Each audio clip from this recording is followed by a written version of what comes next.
Welcome to the Slop Temple. We pray this video helps. In this video, I will show how to draw a Volvo XC90. We'll start by laying down the fundamental structure. Imagine the car as a series of simple geometric forms. First, draw a large rectangle for the main body, then a slightly smaller one on top for the cabin. These initial shapes will guide our proportions and placement, ensuring everything fits together nicely as we progress. Now, let's refine those basic shapes into something more recognizable. Gently round the corners of the main body to give it a smoother, more car-like appearance.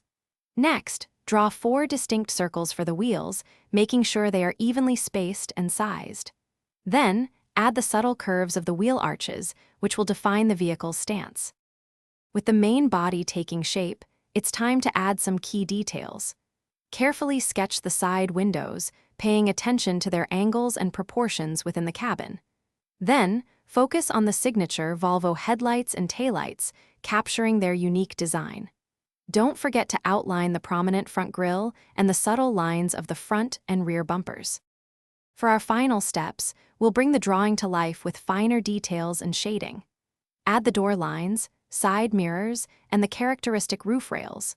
Once all the elements are in place, use light shading to give your Volvo XC90 a 3-dimensional look, highlighting its contours.